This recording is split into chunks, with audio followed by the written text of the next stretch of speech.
Is your prepaid meter running too fast? Do you subscribe or recharge your prepaid meter every weekend or every 3 days? I have some information for you. I will tell you what you need to do so that your prepaid meter will be running slowly. But it's a challenge, I know, to be able to find various ways in which we can manage our energy. It's a major concern for many businesses and homes in Nigeria and all over the world. But before I tell you what you need to do so as to enable your meter running slowly, let's take our time to discuss why our meter running very fast. Before we provide solution, let's try to understand why our meter running very fast. Number one is your tariff plan. When I mean tariff plan, I mean the plan the disco put your meter. So there are various plans. There are various tariff plans. So tariff plan A is different from the charges is different from tariff plan B. That is number one. Number two, it depends on how many phases you are actually using in your house. Number one, if you are using 3-phase, you'll be paying the charges of 3-phase is higher than charges of single phase. Because from this point of view, they believe that 3-phase is for industry. It's for industrial use. So now that you channel industrial use to your home, then you have to pay for it. So the charges on single phase is cheaper, is lower than the charges on 3-phase. Sometimes you see some landlord that will tell you, I need 3-phase. It's 3-phase, you should bring you, I need 3-phase. How do you know you need 3-phase? Before they can issue you meter, according to regulation, they're supposed to come to your house and conduct what we call load audit in engineering. They'll come to your house and do load audit. If, according to the load audit, if your load is below 100 amps, it's better you go for single phase. And if your load is above 100 amps, well, you may go for 3-phase. But remember that the charges of single phase is different from the charges of 3-phase. 3-phase is higher. The tariff is higher than single phase tariff. Number two is faulty wiring. Someone sent me a message some time ago, was asking me if faulty wiring can actually increase electricity bill. The answer is yes. When there's faulty wiring, there's something called dissipation, power dissipation. There may be dissipation somewhere, most especially those conducts with metal pipes. So power dissipation may occur, and when power dissipation occurs, what are you doing? You are wasting energy. It's a loss. You are losing energy. So you are losing energy at that point. So at every point in time when there is fault wiring, then you will be losing energy. You observe that you are not consuming it, but yet your meter is reading. You are losing energy. I'm going to tell you what you need to do so that your meter will be reading very slowly and steady without paying you. You don't need to be paying extra or be subscribing almost every weekend. Let's see more reasons why you are paying very high. Number three, you may have a consumption partner. Sometimes you think you are the only one using your meter, your prepaid meter.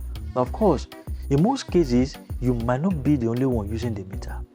Some may actually tap your power, tap your energy somewhere and be using it in their rooms. Hey! And you may not know. Some underground, some through ceiling. You think so they're wise? So you will not see the cable, and yet they are using your meter, your prepaid meter. That's why once you recharge, in the next few days or few hours, it's cleared. And you notice that you didn't even use anything tangible. You didn't put much load on the prepaid meter, but yet the power is going out. So it's because you have consumption partner. Someone is actually helping you to consume your power. Another reason why you are paying very high, that your meter is running like horse, is because of power. Is because of your own consumption. much load. Once you power many things, you power this one is on, this one is on, this one is on, your washing machine, your AC, your fridge, your water heater, your pumping machine, all the lighting point are on. Before you know it, you will exhaust your unit and you will need to go and recharge again. These are one of the reasons why your meter keep running like horse and you recharge frequently. Another reason is if you are using equipment with a low power factor. You see, there's something about power factor. When the power factor of equipment is very low, the equipment will draw more power from the system. But if the power factor of your system, of the equipment is high, then it's a plus to it aids efficiency to the system. It is a plus to the circuit. So at every point in time, check the equipment you are buying. Check the power factor.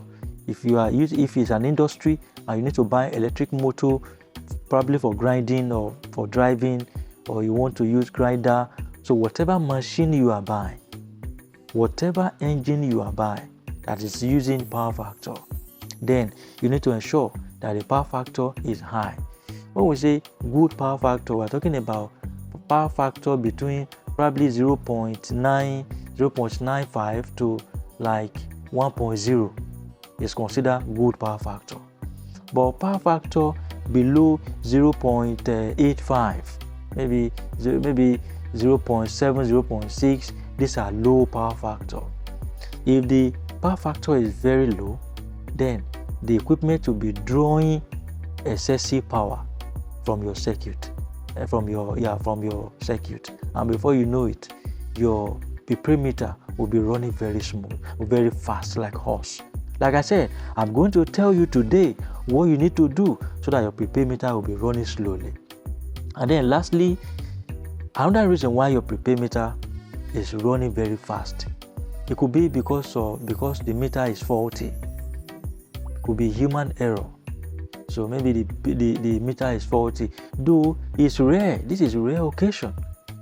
We are talking about smart meter here, smart prepaid meter. They don't usually have fault.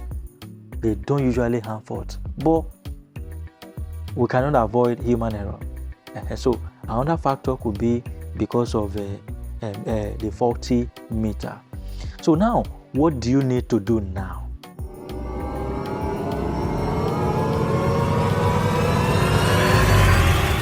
Number one that you need to do is use energy saving equipment.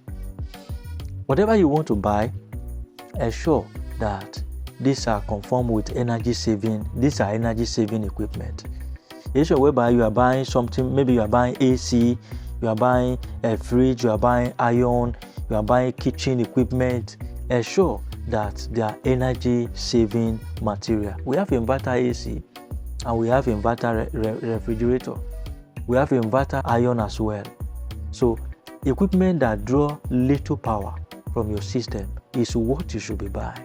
Check the power rating before you purchase them in the market. Then another thing we need to do, which is common or which is not common, is to turn off some lighting point that you are not using. Turn off some lighting point that you are not using. Like for instance, you are going out, you are going to work in the morning, look back and ensure you switch off your lighting point. Whatever you are not using, switch them off and lock your house and go out. Before you know it, your meter will just be running very slowly. Why? Because nothing is consuming the power. So lastly, move your refrigerator to a part of the house that has adequate air circulation for power efficiency. Because the more stuff off or choked up your refrigerator is, the more the power it will need to keep its contents refrigerated. Bernard is live again on Power Electric. A talented electrical instructor, a good teacher has come again. Billy Bernard, speak up, oh, Bernard has come again with a new topic. Thank you very much. So follow my page and subscribe to my YouTube channel so that you can be among the first to get my next video. Thank you for your time.